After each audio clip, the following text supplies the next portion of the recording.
hark back to a joyous celebration time when the Second German War came to a halt. Tonight, we who were there carry our minds back. We who are not that old may be introduced to surprises, as we say. A particular thanks for the memory.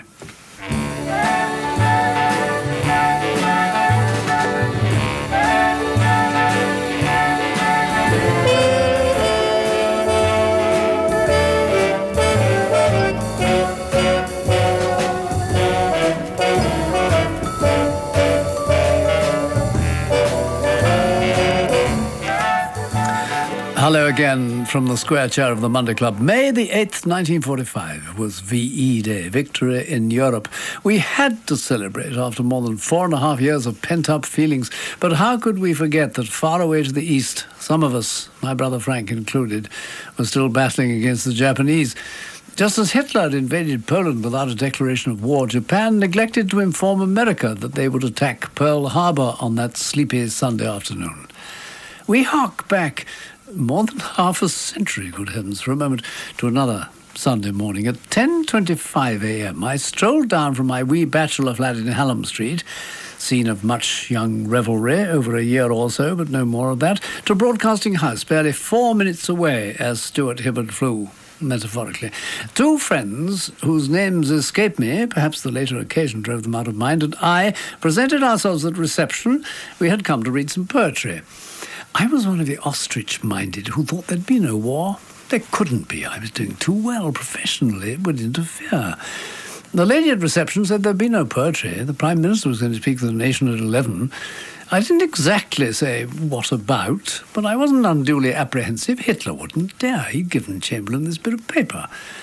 We all three frustrated verse purveyors trooped back to my flat, poured out the gin, early maybe, but necessary, and switched on the wireless.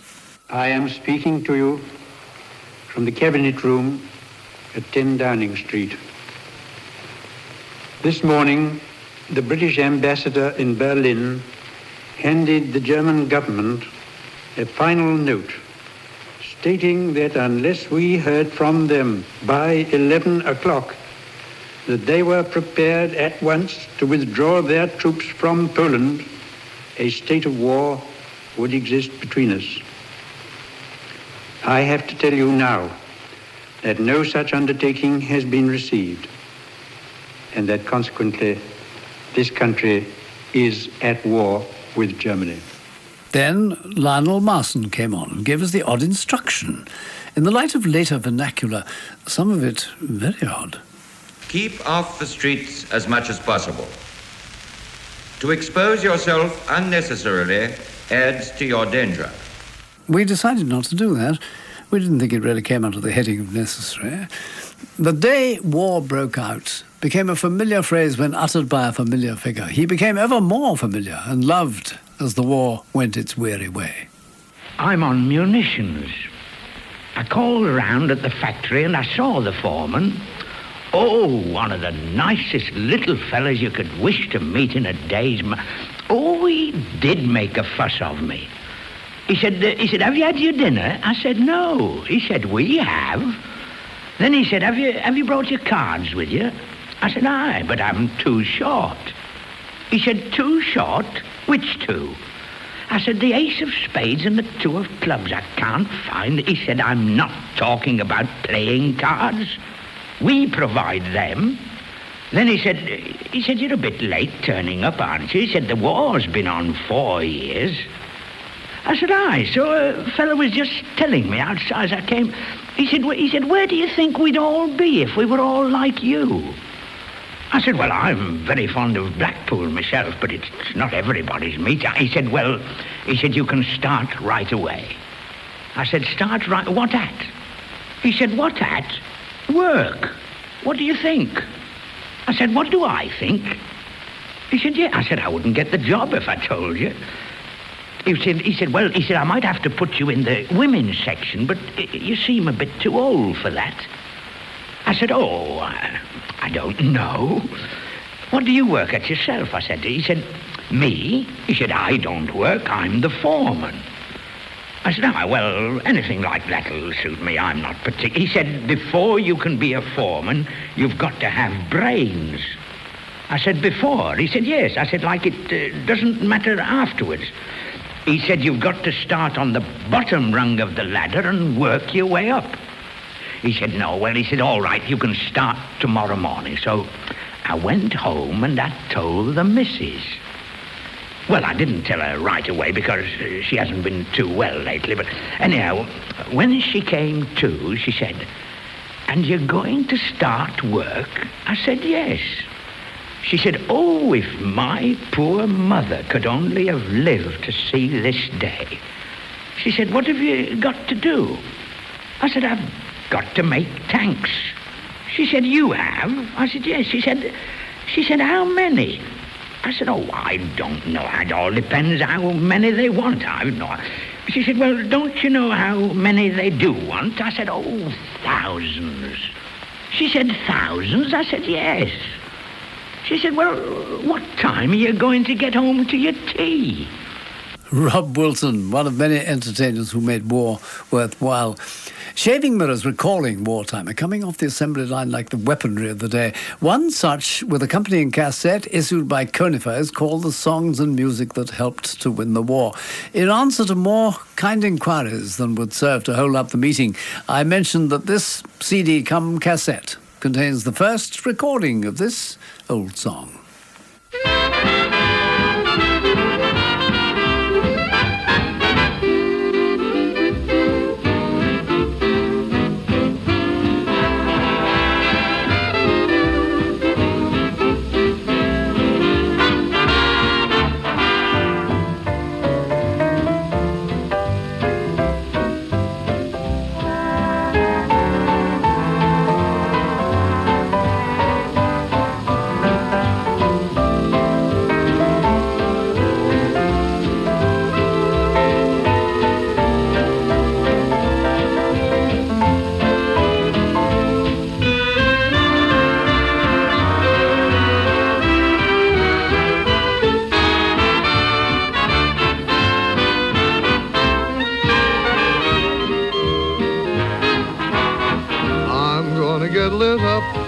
When the lights go up in London, I'm gonna get lit up as I've never been before.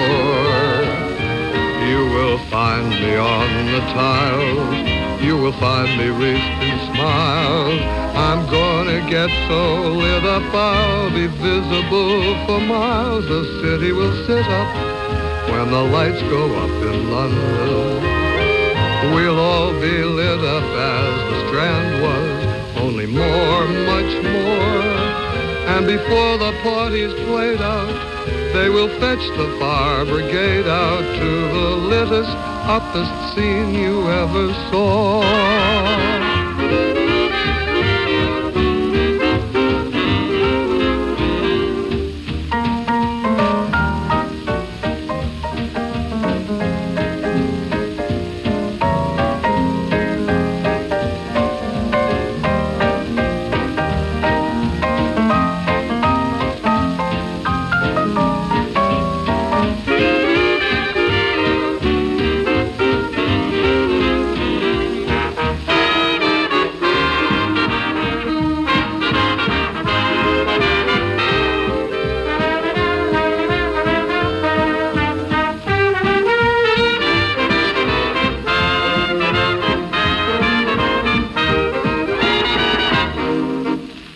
Carol Gibbons and the Savoy Orpheans, an item on this celebration CD from Conifer, or cassette for the unlasered up. Ask if you'd like to for CD HD 403, or MC for the cassette, MC HD, and the same number, 403.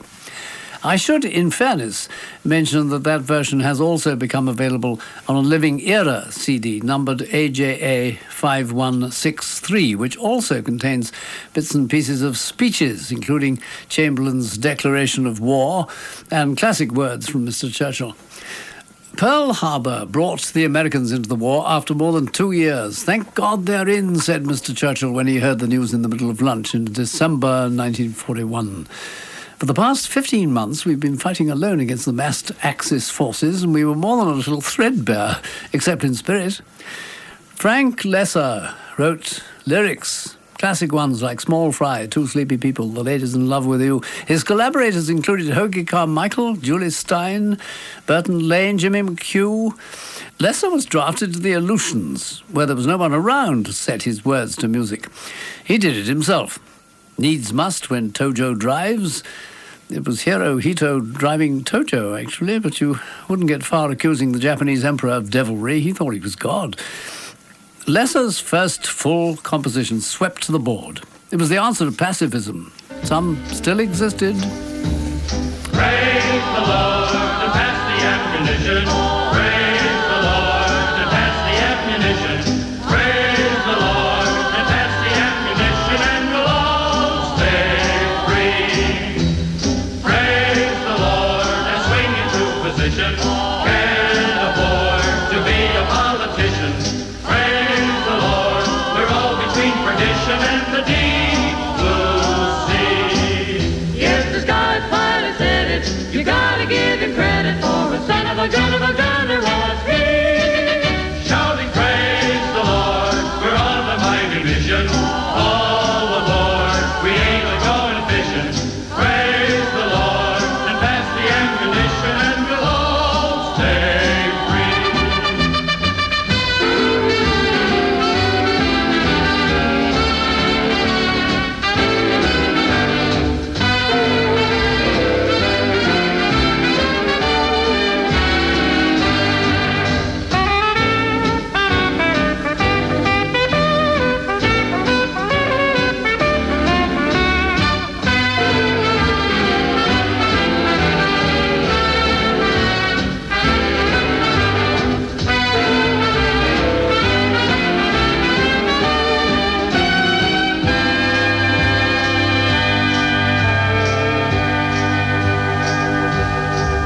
Praise the Lord, praise the Lord, and pass the ammunition. Praise the Lord, praise the Lord, and pass the ammunition. Praise the Lord, and pass the ammunition, and we'll all stay free. Praise the Lord, and pass the ammunition. Praise the Lord, and pass the ammunition. Praise the Lord, and pass the ammunition, and we'll all stay.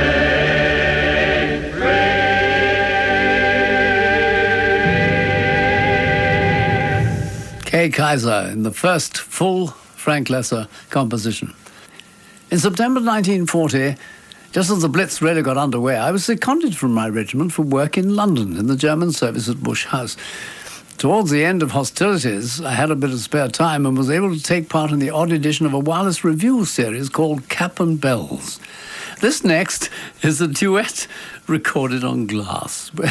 We did that kind of thing, having no better method privately. Forgive the scratch and hiss and bumps and everything else. And hear your chairman, when very young, chatting and singing with a blonde lady of review named Frances Day. We put it onto tape so as not to break it. I wanted our love to know warmth and comfort and quietness for once. I'm sorry, darling. I'm being utterly selfish and absurd. Well, why not? Come on, let's both be utterly selfish for a minute. Let's have a look at all those things we've promised ourselves when this is all over. Oh, I wouldn't dare. You'd be so horribly disillusioned you'd walk out on me. If there's going to be any disillusioning, it'll be mutual. I've got a wonderful list of wants. Come on now, you start. All right. I promised myself when this is all over, the first seat on the clipper, winging high across the sea, winter sport and peaceful thought, with grateful love from myself to me. I've promised myself bright lights and sweet music, from Greenland's icy mountains to the Isle of Capri, tropic skies and lullabies, with grateful love from myself to me. All things gay and bright and beautiful, all rare pleasures great and small, all things wise, unwise and wonderful, for me to share them all. myself, when this is all over, roses round the cottage door, and honey still for tea. Yes, I'll keep thee, and even thee. Will be with love from myself to me.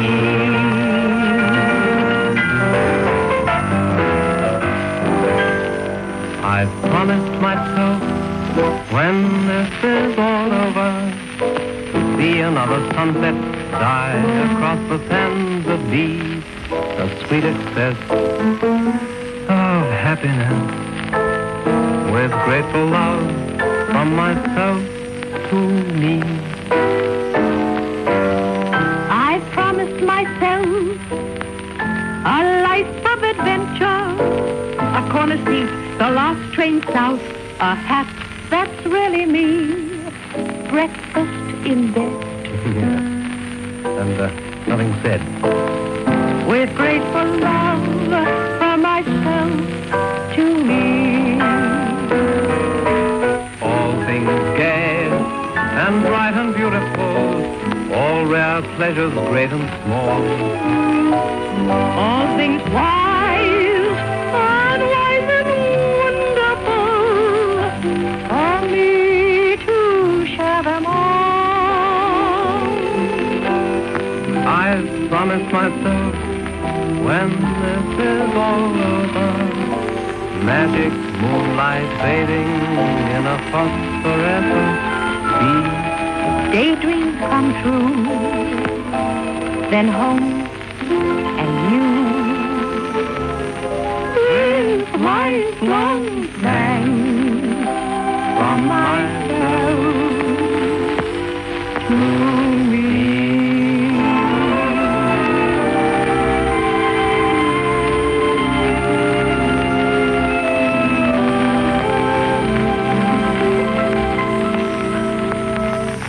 Through the Mists of Time, a song from Miss Frances Day and me to you. A super Glenn Miller double cassette job reminds me of Miller's wartime stay in Britain when he recorded with the American Expeditionary Force Band. Don't mislay the writing material.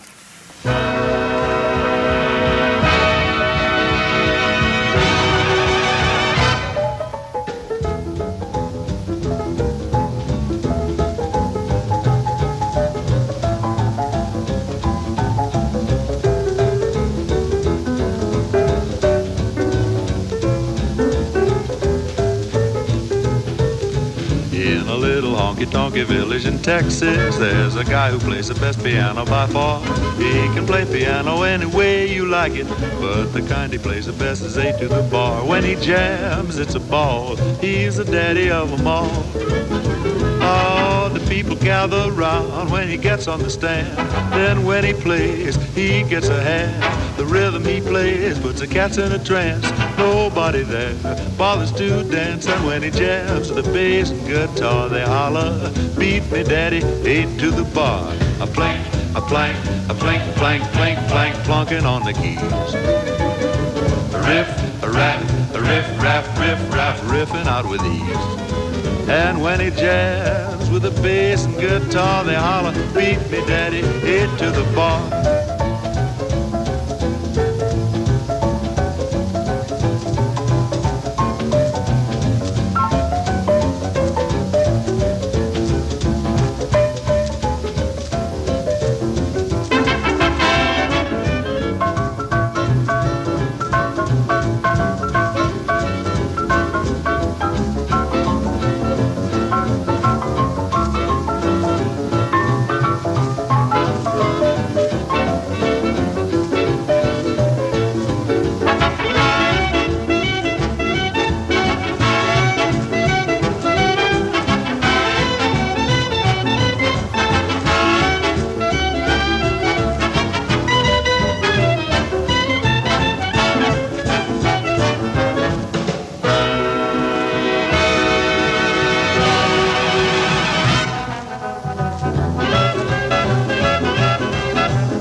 the Glenn Miller American Expeditionary Force Orchestra with Mel Powell on piano and Technical Sergeant Ray McKinley vocalising. It's a superb collection, 36 classic performances.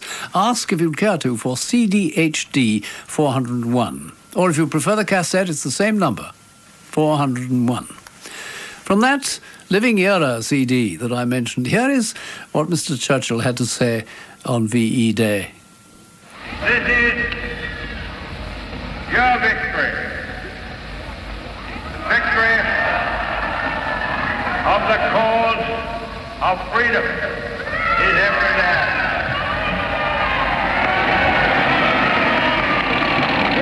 In all our long history, we have never seen a greater day than this.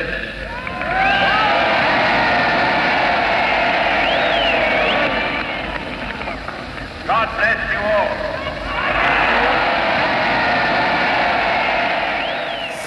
I saw him sitting on the bonnet of a car in Whitehall on that night. Many are your memories of Anne Shelton. Yours in particular, A.H. Coverdale in Northallerton, North Yorkshire.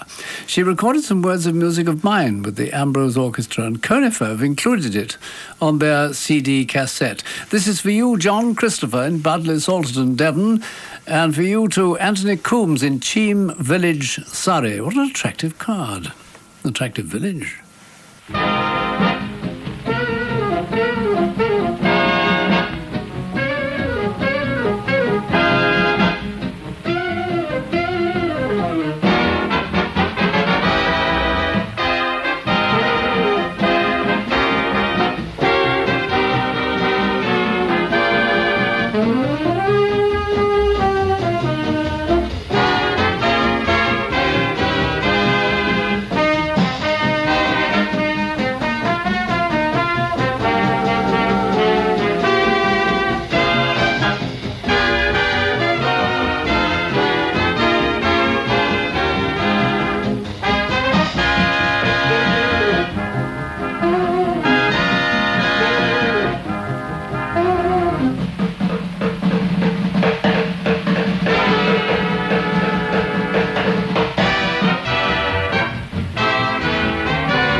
The boys are homeward bound. What a cry from a whisper growing till heaven rocks with the sound, and the skies come back with the echo that the boys are homeward bound.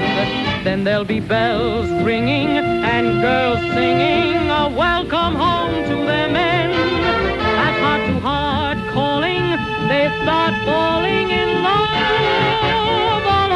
again. And if we only build our castles with both our feet on the ground, we'll live happily ever after in a freedom newly found.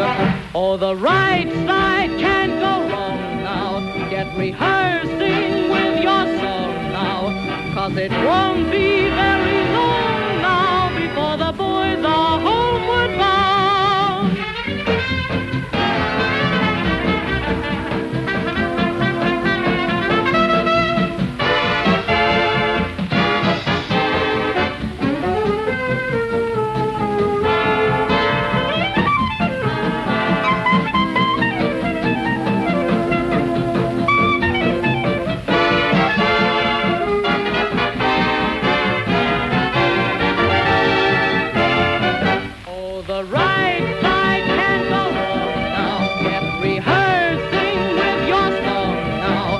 It won't be very long now before the boys are homeward bound. Anne Shelton. In the sleeve notes, Margaret Orr writes, the line, "If we only build our castles with both our feet on the ground," strikes a gentle note of caution.